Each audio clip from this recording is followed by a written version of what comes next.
Guys, it's Richard from gadgetgists.com, and in this video I'm going to share with you guys my experience using the Huawei Y3 2018.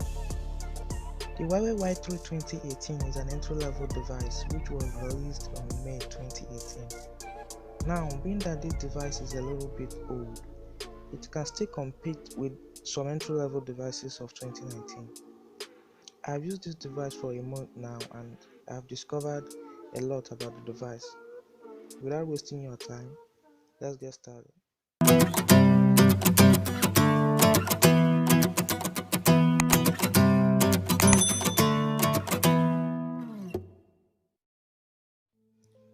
Let's begin with the pros and cons of this device. The first pro is in the design department. This device is made from plastic, but when you hold it or look at it, you won't know it is made from plastic. It was well made. The frame of this device is made from aluminium. My variant here is the champagne gold color, and it also comes in white and gray. It got removable back cover, and what you see when you remove the back cover is the speaker, the 8 megapixel camera with f2.0 aperture, the LED flash, the micro SD card slot, and the single micro SIM slot. This area covered with white, I guess, is where the 2280 mAh battery is. When you look at the top of the device, you will see the 3.5mm headphone jack. On the bottom, you will see the micro USB port and the microphone hole. At the right, you get the volume rocker and the power button.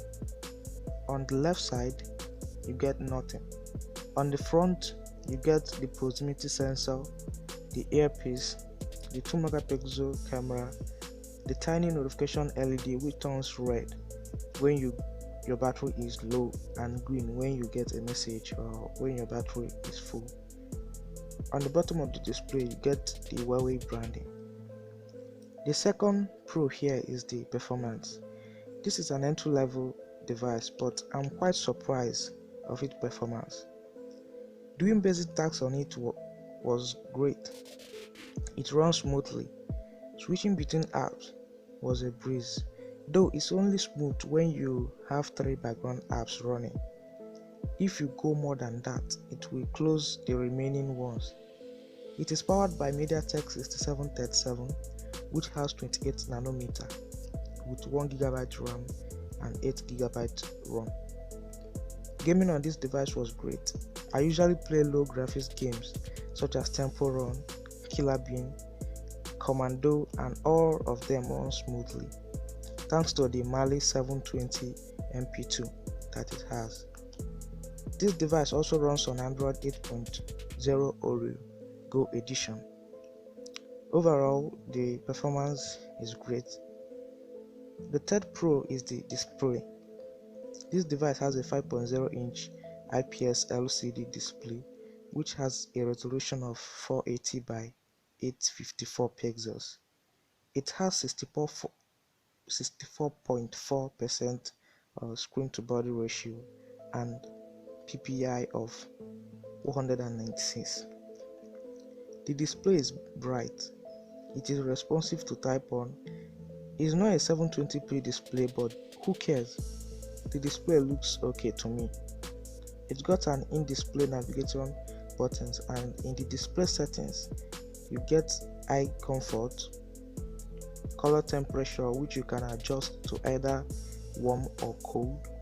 It has an option to change the home screen style.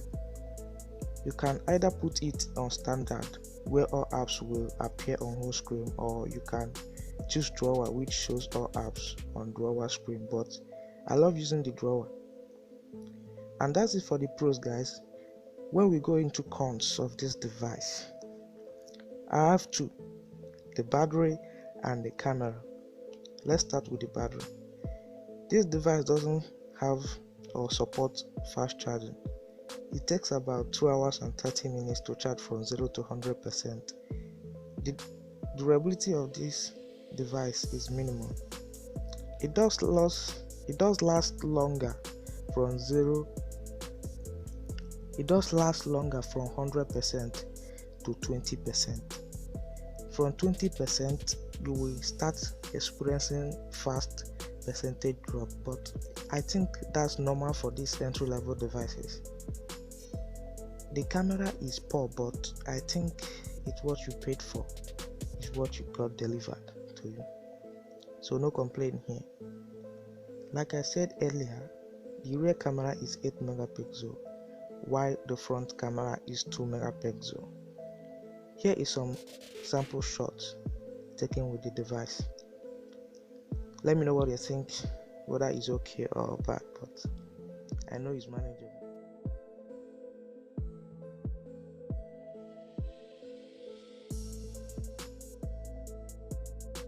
I'm currently recording this video with the front-facing camera of the Huawei Y3 2018. So this is how it looks like to shoot a video with the selfie camera.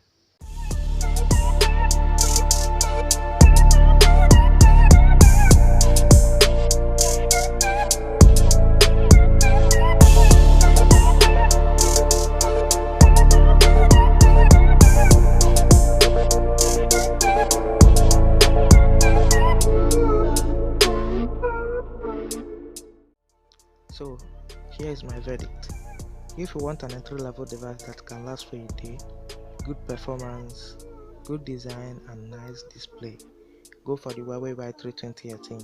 But if you want a smartphone with very good camera, good battery performance, I advise you to look elsewhere. So that brings us to the end of the video.